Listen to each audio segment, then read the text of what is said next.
کتاب کے لیے آنا چاہ رہے تھے، اشتہار چھپ چکے تھے، لیکن چند ہی دن بعد وہ خالق حقیقی کے پاس جا پہنچے۔ ان کے بعد علامہ ابتسام الہی ظہیر صاحب پچھلے سال اسی کانفرنس سے خطاب کر کے گئے ہیں۔ آج ان کے حقیقی بھائی علامہ رحمہ اللہ کے فرزند علامہ معتصم الہی ظہیر صاحب آپ نعروں کا جواب دیں۔ نعرہ تکبیر! علامہ معتصم الہی ظہیر صاحب بلند آواز سے نعرہ تکبیر! عظمت صحابہ، ختم نبوت، تحفظ ختم نبوت، نعرہ تکبیر! اہل حدیث یوتھ فرسٹ پاکستان، مرکزی جمعیت اہل حدیث پاکستان، نعرہ تکبیر! علامہ تیرا قافلہ رکا نہیں، تھما نہیں، علامہ تیرا قافلہ رکا نہیں، تھما نہیں۔ جواب دے، کتاب کے لیے میں دعوت دے رہا ہوں۔ قائد ابن قائد، میری مراد علامہ معتصم الہی ظہیر صاحب حافظہ اللہ تعالی۔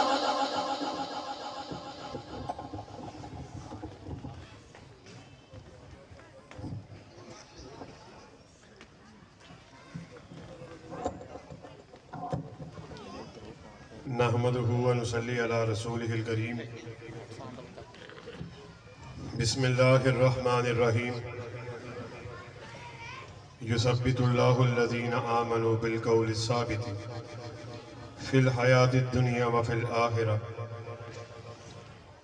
حضرات گرامی قدر، میرے لیے نہایت اعزاز کی بات ہے کہ مجھ جیسے ناچیز کو یہاں پر آپ کے سامنے تحفظ ختم نبوت و دفاع صحابہ کے عنوان سے ہونے والی اس بزم میں، اس مجلس میں، اس کانفرنس میں اظہار خیال کا موقع ملا ہے۔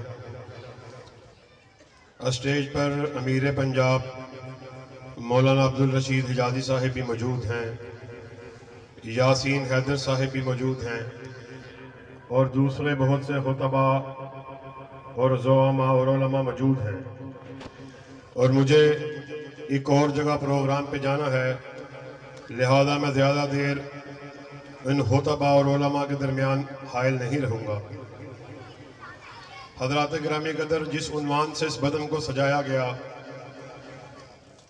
اس کے حوالے سے چند گزارشات کو آپ کے سامنے پیش رکھنا ضروری ہے کہ جس طرح عقیدہ توحید کسی قسم کی ملاوٹ کا، کسی قسم کی شراکت کا، کسی قسم کی آمیزش کا متحمل نہیں ہو سکتا، کہ عقیدہ توحید جس کے لیے اس پوری کائنات کو تخلیق کیا گیا، وہ حضرت آدم سے لے کر حضرت محمد الرسول اللہ صلی اللہ علیہ وسلم تک اللہ رب العزت کلام مجید میں ارشاد فرما رہے، وَمَا أَرْسَلْنَا مِن قَبْلِكَ مِن رَسُولٍ إِلَّا نُوحِي إِلَيْهِ أَنَّهُ لَا إِلَهَ إِلَّا أَنَا فَاعْبُدُونِ، کہ جتنے بھی انبیاء آئے ان کو مخاطب کر کے اللہ رب العزت نے ایک ہی بات کی کہ میرے سوا کوئی معبود نہیں ہے اور میری ہی عبادت کرنی ہے، میری ہی پوجا کرنی ہے۔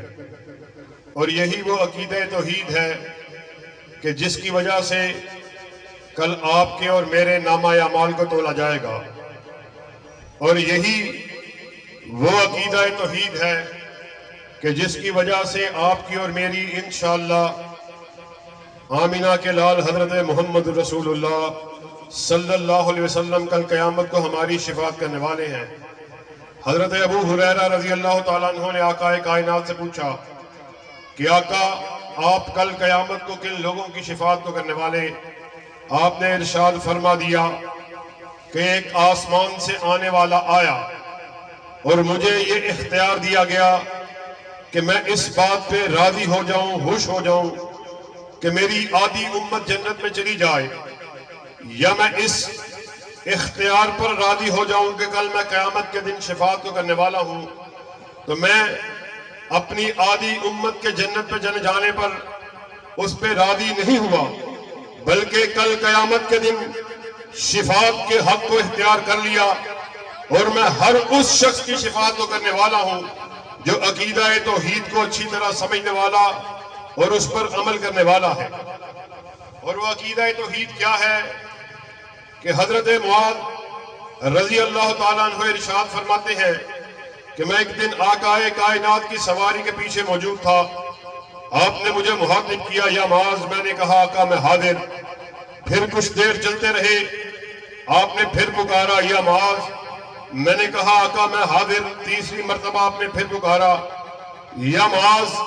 میں نے کہا آقا میں حاضر. آپ نے ارشاد فرما دیا اے معاذ حل تدری ما حق اللہ علی العباد ہی، کہ معاذ کیا تم اس بات کو جانتے ہو کہ اللہ رب العزت کا اپنے بندوں پر کیا حق ہے؟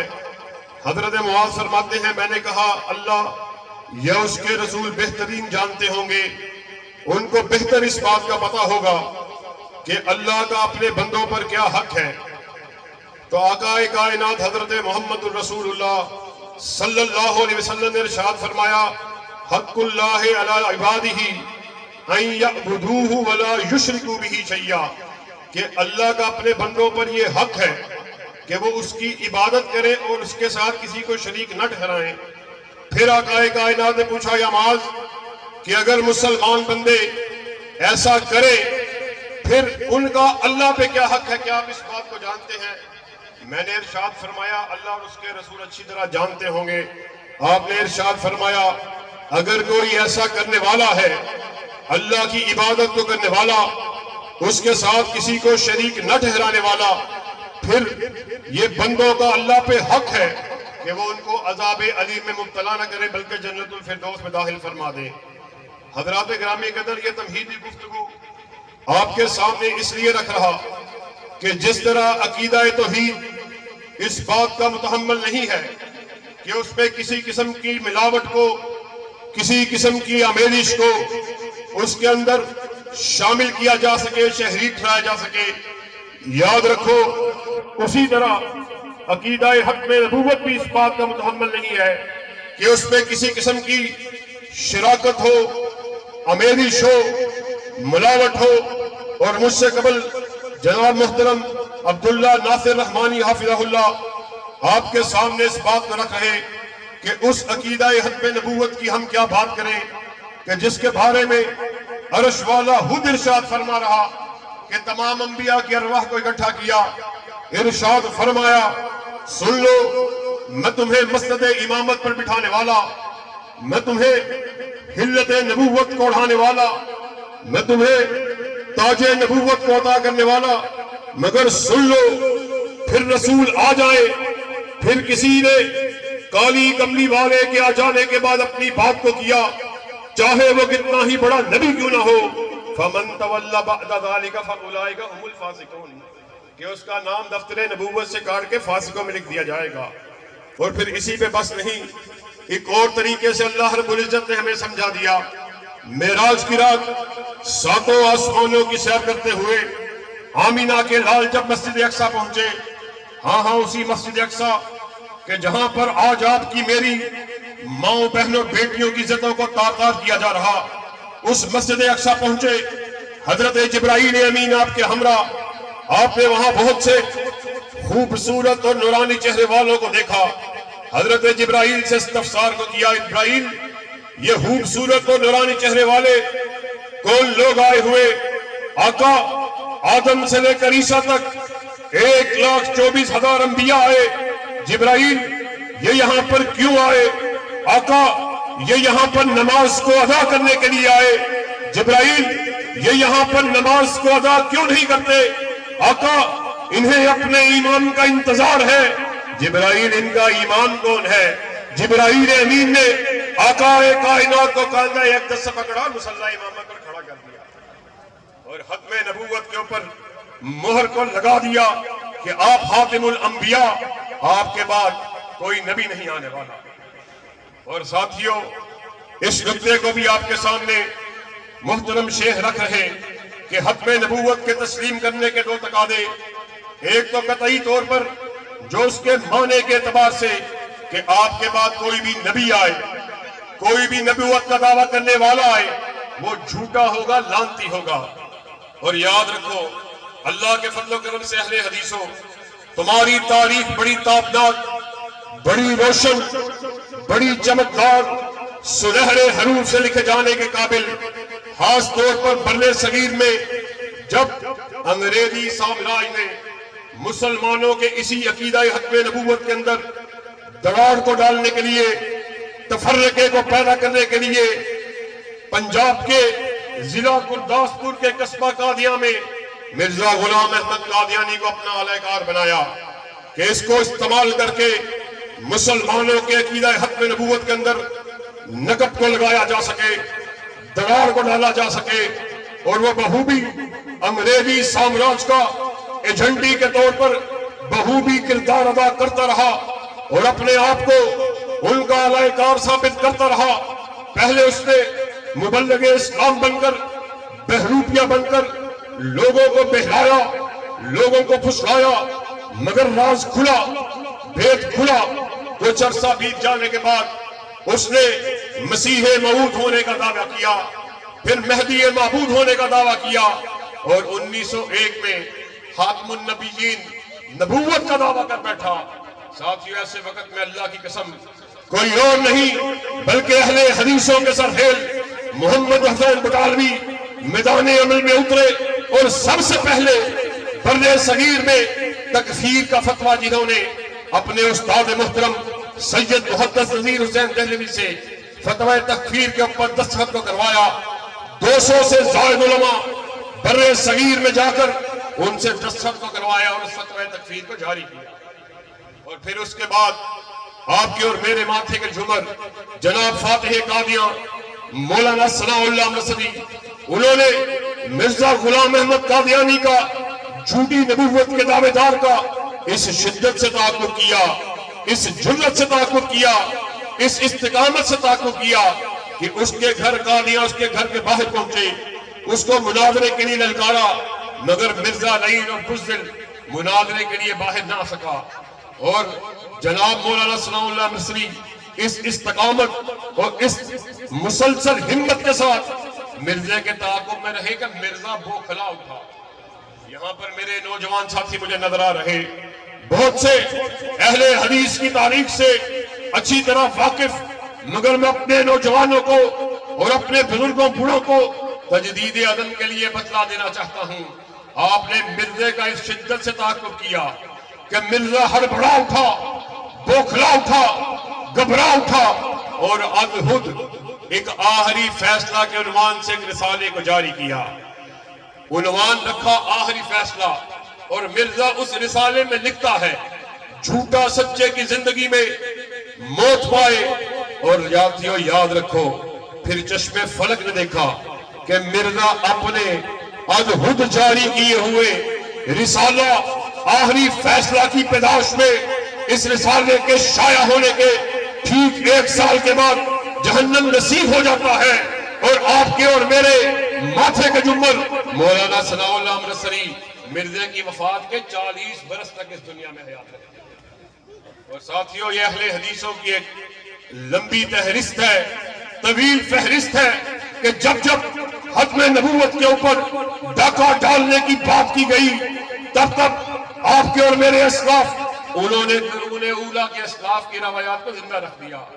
اور آپ کے بعد محمد اسماعیل سلفی رحمت اللہ علیہ، بشیر شخصوانی رحمت اللہ علیہ، داؤد غزنوی رحمت اللہ علیہ، ابراہیم معید سیال کوٹی رحمت اللہ علیہ، عبداللہ محدث روپڑی رحمت اللہ علیہ، اور دور حاضر میں محدث زمان جناب حافظ محمد گوندلوی رحمت اللہ علیہ، اور شہید ملت مولانا حبیب الرحمن یزدانی رحمت اللہ علیہ، اور حبیب ملت علامہ احسان الہی ظہیر رحمت اللہ علیہ ختم نبوت کی خاطر میدان عمل میں اترتے رہے، اور ختم نبوت کا دفاع نعروں تلک نہیں، دعووں تلک نہیں، تحریر تلک نہیں، تقاریر تلک نہیں، بلکہ خود حلت شہادت توڑ کر اس بات کو ثابت کر دیا، جس دھج سے کوئی مقتل میں گیا وہ شان سلامت رہتی ہے۔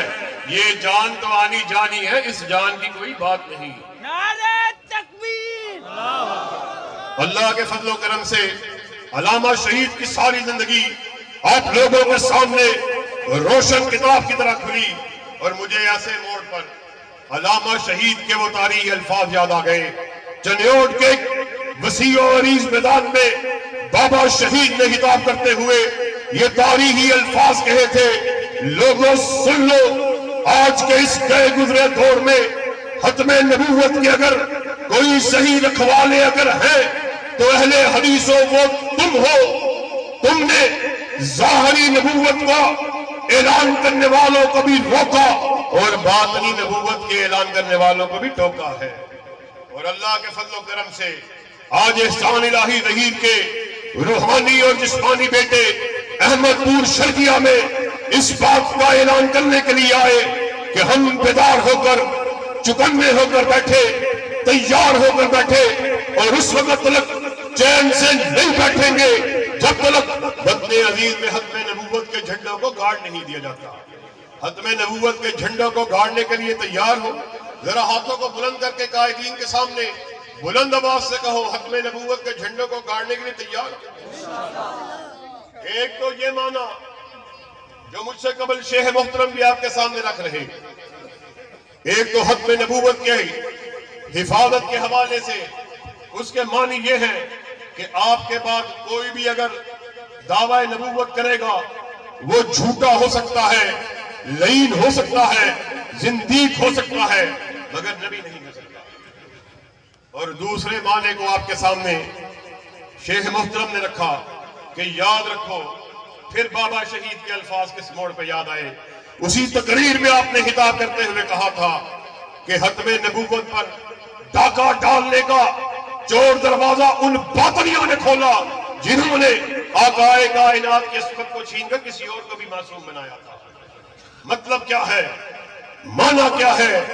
مطلب یہ ہے کہ آقا کی ختم نبوت کا اعلان لاکھ نعروں کی حد تک, دعووں کی حد تک, تقاریر کی حد تک کرتے رہو, مگر حق اس وقت تلک صحیح معنوں میں ادا نہیں ہو سکتا جب تلک اس بات کا اعلان نہ کرو کہ جب آقا کی ختم نبوت کا اعلان کیا, آپ کی ذات کو بڑا مانا, جب آپ کی ذات کا احترام کیا, آپ کی ختم نبوت کا احترام کیا, پھر اس بات کا بھی اعلان کرنا ہوگا جس طرح ذات میرے آقا کی اعلیٰ, پھر بات بھی میرے آقا کی سب سے اعلیٰ.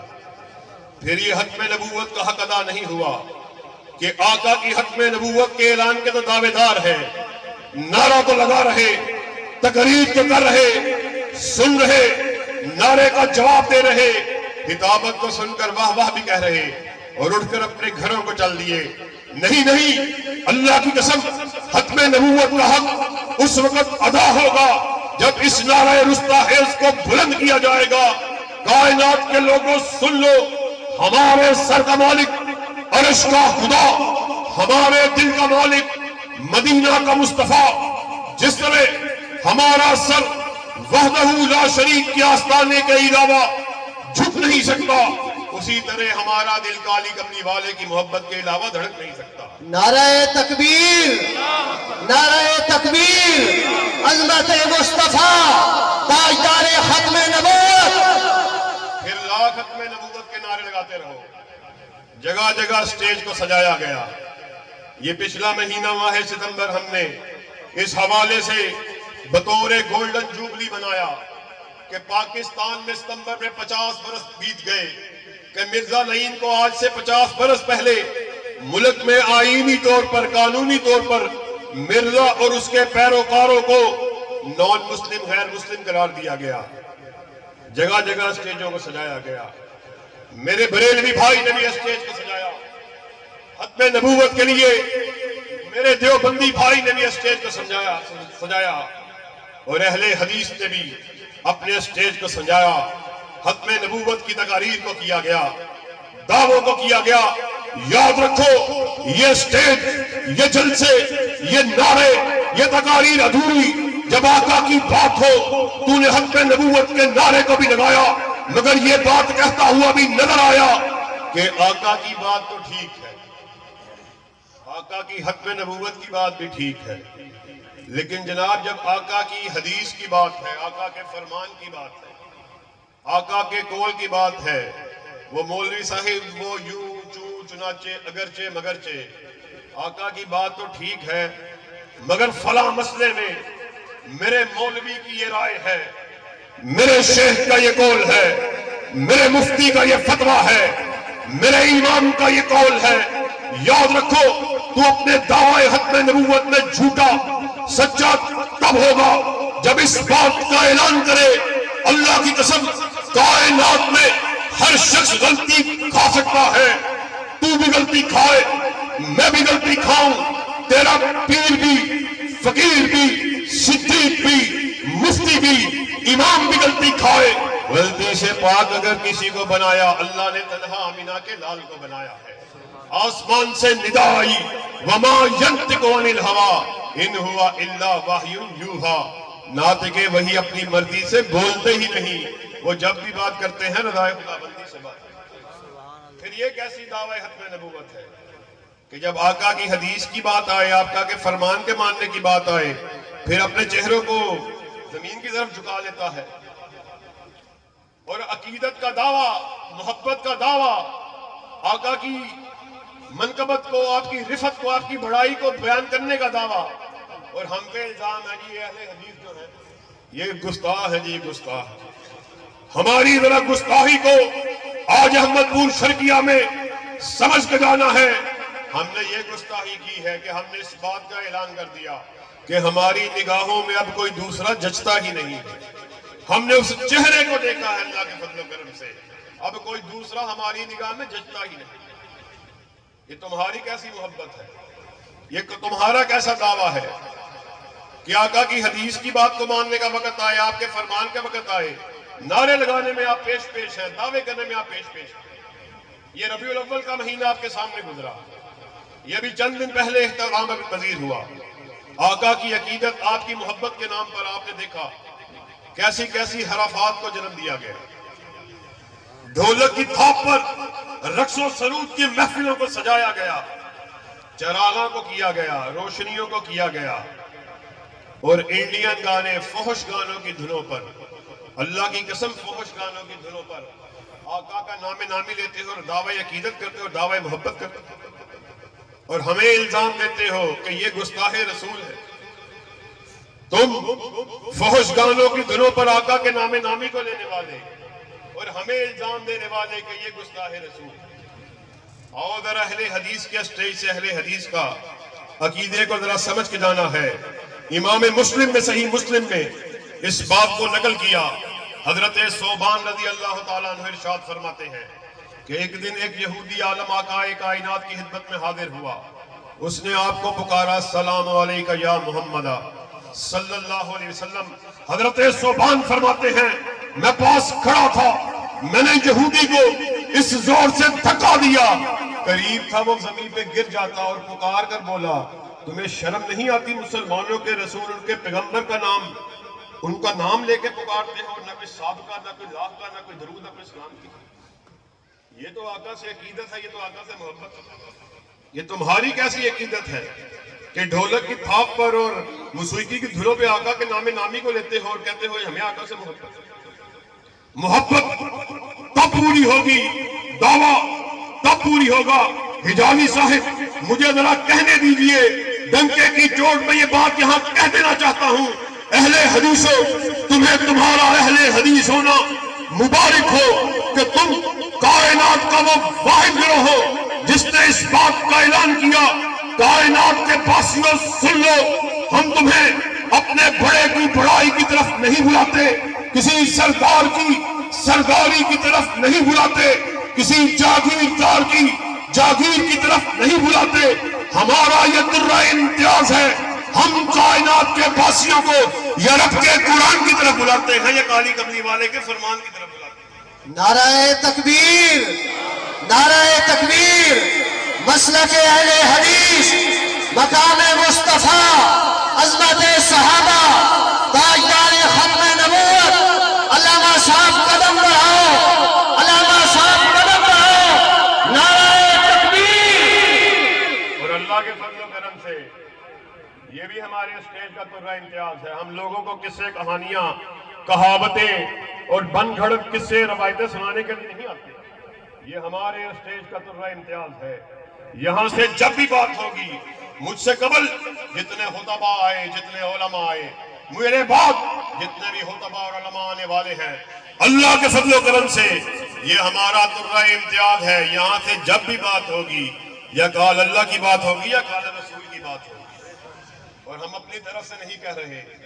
آقا کائنات اس دنیا سے رخصت ہو رہے، اپنے اصحاب کو اکٹھا کیا، ارشاد فرمایا ترکت فیکم امرین لن تضلوا ما تمسکتم بہما کتاب اللہ و سنتی. یا میرے اصحاب، میں آپ کے درمیان دو چیزوں کو چھوڑے جا رہا، پھر جو کوئی ان دو چیزوں کو چمٹ گیا وہ ہرگز ذلیل نہیں ہوگا.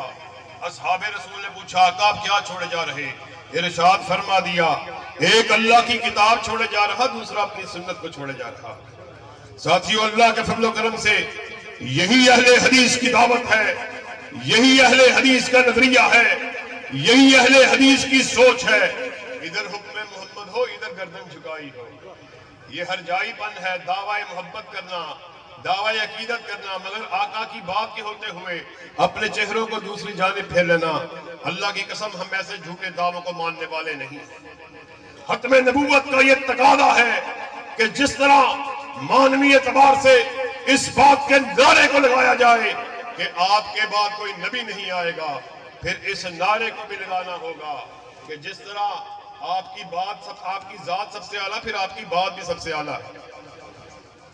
وقت اس بات کا متحمل نہیں ہے کہ میں آپ کے سامنے کئی مثالیں پوری رات بیت جائیں، میں آپ کے سامنے رکھوں کس طرح اصحاب رسول نے آقا کائنات کی حدیث پر، آپ کے فرامین پر، آپ کے اقوال پر فوراً سے پہلے عمل کیا، اور ذرہ برابر بھی اپنی جان کی، اپنی مال کی، کسی بھی چیز کی پرواہ نہیں کی.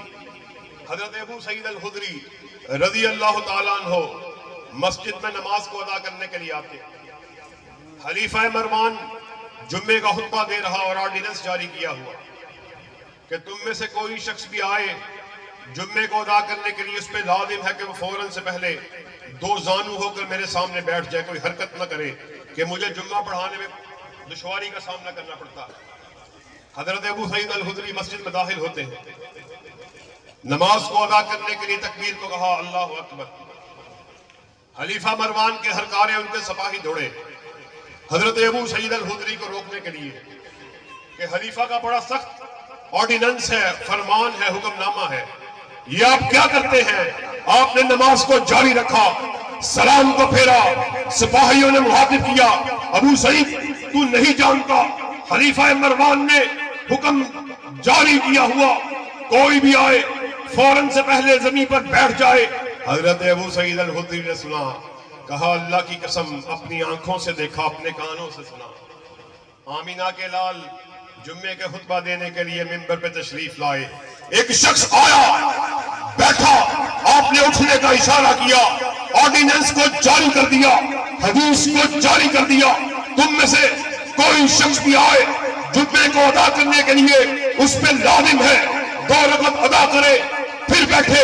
ایک طرف آقا کا حکم ہو، آقا کی حدیث ہو، آقا کا فرمان ہو. اللہ کی قسم خلیفہ مروان کی بات کو اپنے پاؤں کی ٹھوکر پر رکھا. اس کی کیا حیثیت؟ کیسے اصحاب رسول نے عمل کر کے وقت کے خلیفہ کے سامنے آپ کی حدیث پر عمل کر کے ہمیں سمجھایا کہ آپ کی حدیث کا معاملہ ہو، یہ جان کی کوئی پرواہ نہیں، مال کی کوئی پرواہ نہیں. مال کے تو ہزاروں واقعات. حضرت صہیب رومی رضی اللہ تعالیٰ عنہ ہجرت مدینہ ہوئی، آپ کو بھی پتا چلا کہ ہجرت کا حکم ہو چکا ہے. آپ بھی ہجرت کے ارادے سے اپنے گھر سے باہر نکلے. کافروں نے اپنے جاسوس چھوڑے ہوئے تھے کہ کوئی شخص بھی مکہ کی 4 دیواری سے باہر نہ جا سکے. ان جاسوسوں نے خبر دی کہ حضرت صہیب رضی اللہ تعالیٰ عنہ شہر مکہ سے باہر نکل رہے ہیں. کفار نے آپ کا پیچھا کیا، آپ ایک ٹیلے پر چڑھ گئے. آپ نے انہیں مخاطب کیا، انہوں نے کیا مسئلہ؟ انہوں نے کہا صہیب ہم آپ کو یوں جانے کی اجازت نہیں دے سکتے. حضرت صہیب نے فرمایا جانتے ہو میری ترکش میں 40 کے قریب تیر ہے، اور تم سب جانتے ہو میں ایک اچھا تیر انداز ہوں، کم سے کم 40 کو تو جہنم رسید کروں گا. اور پھر تم اس بات کو بھی جانتے ہو کہ میں اچھا شمشیر زن بھی ہوں، تیروں کے ختم ہو جانے کے بعد پھر تلوار کو بھی چلاؤں گا، پھر دیکھتے ہیں کتنوں کو جہنم رسید کرتا ہے. کافروں نے کہا ہماری آپ سے کوئی لڑائی نہیں. آپ جب مکہ میں آئے تھے خالی ہاتھ آئے تھے، یہاں پر کاروبار کو کیا، بہت سا مال روپیہ اکٹھا کیا. آج مکے کو چھوڑ کے جاتے ہو، ہم چاہتے ہیں وہ مال و متاع جو تم نے مکہ میں رہ کے کمایا ہے وہ تمہارے ساتھ جانے کی اجازت نہیں دے سکتے. حضرت صہیب نے ان کی بات کو سنا، مسکرانے لگے. کہا بس اتنی سی بات ہے، اگر مال کو تمہارے حوالے کروں. انہوں نے کہا پھر آپ کا ہمارا جھگڑا ہی ختم ہوگا. کہا جاؤ میرے گھر میں فلاں جگہ پر سارا مال پڑا ہے، اللہ کی قسم آقا کی حدیث ہو، آقا کا حکم ہو، اس دنیاوی مال و متاع کی کیا حیثیت ہے. پھر آپ جب مدینہ پہنچے، آقا کائنات نے آپ کو مخاطب کو نے کہا ہے ابو یحییٰ، اللہ کی قسم تو نے نفع کا سودا کیا. ساتھیوں، عقیدہ حق نبوت کے لیے یہ بات ضروری ہے، اور یہی اللہ کے فضل و کرم سے اہل حدیث کے سٹیج کی دعوت ہے، یہی اہل حدیث کی دعوت کا خلاصہ ہے، اور یہی وہ دعوت ہے کہ جس کو ہماری زندگی ہمارے اسلاف نے دیا، اور یہی وہ دعوت ہے کہ جس کو دیتے ہوئے شہداء نے حلت شہادت کو اوڑھ لیا. یہ علامہ شہید کے تاریخی الفاظ آپ نے بڑی دفعہ سنے ہوں گے کہ اہل حدیث اور باغی دو مترادف لغات، دو ہم معنی الفاظ ہیں. اہل حدیث ہر باطل نظام کا باغی، یہ یحییٰ کا بھی باغی، بھٹو کا بھی باغی، سکندر مرزا کا بھی باغی، ضیاء الحق کا بھی باغی.